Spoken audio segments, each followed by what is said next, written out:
Welcome to the DoubleACS Daily News for July 28, 2015. The Attleboro Public Library is getting ready for this year's big read. Attleboro Public Library Director Joan Pilkington-Smyth spoke with us about this year's book. For this year's big read, I am Medusa of Greek mythology. And this year we're reading a book that is asking everyone to use their imagination. We're going to be using folk tales, fairy tales, international folk stories, fantasy, mythology, and superheroes for our programming. This year's book is The Wizard of Earthsea. And if sounds like I've got a lot of S in me, it's kind of my snake friends here who are helping me out. We're really excited. We're going to take people from Greek mythology all the way up to the Avengers in our programming. We have a wonderful publicity kickoff in which the Boston superheroes are coming down. We're going to have a special guest wizard and family fun activities about superpowers and fantasy and imagination.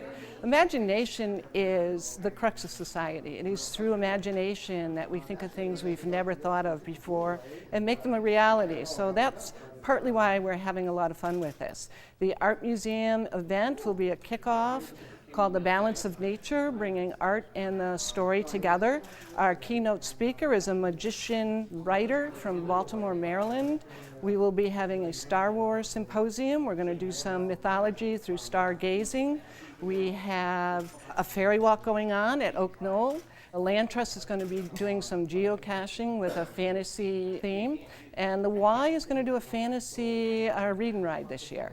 So we're really excited. We have even more things going on than we ever anticipated, but we think it's going to be a really fun way to remind people what it means to think outside the norm and to become a child again and have some fun with it. The website for the big read is Attleboro's unabc.org. It won't go live till the end of August. We're not allowed to officially start till September 1st, and there will be a calendar of events that is in the Sun Chronicle as well. We want you to join this quest with us any way you want and to give it a shot, and you're going to have a lot of fun with it. The Attleboro School Committee has chosen the next superintendent for the Attleboro school system. The current assistant superintendent and only finalist for the position, David Sawyer, was approved unanimously last week to become the superintendent-elect.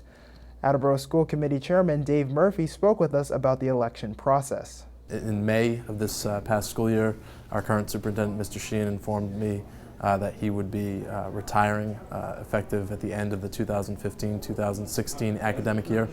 At that time we began discussions about the timeline that we would need in order to establish a leadership transition. It was my expectation and turned out to be fulfilled that our current assistant superintendent, Mr. Sawyer, had robust support on the school committee for his possible candidacy. It was not clear to me at the time whether Mr. Sawyer would be interested, but I'm grateful for the fact that he was. The school committee met on June 2nd, unanimously approved a leadership transition process that contemplated about a 2-month selection process. We also at that time invited Mr. Sawyer to apply for the position. We held a series of office hours and public comment opportunities for people to come in and talk a little bit about not just what they wanted to see in a superintendent, but what their thoughts were as the 14-15 academic year came to a close. We then appointed an interview committee, which represented a broad array of stakeholders in the Attleboro schools and the community. That interview committee interviewed multiple candidates, vetted about approximately 20 applications for the position, and then ultimately returned a unanimous recommendation that Mr. Sawyer be named a finalist by the school committee, which he was. Mr. Sawyer then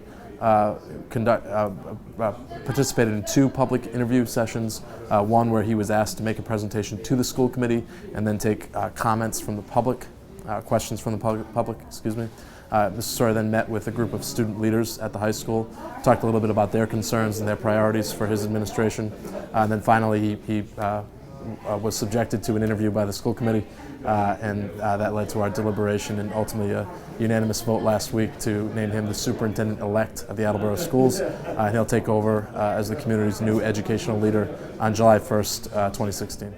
That's it for today's update. For DoubleACS News, I'm Austin Ricketts.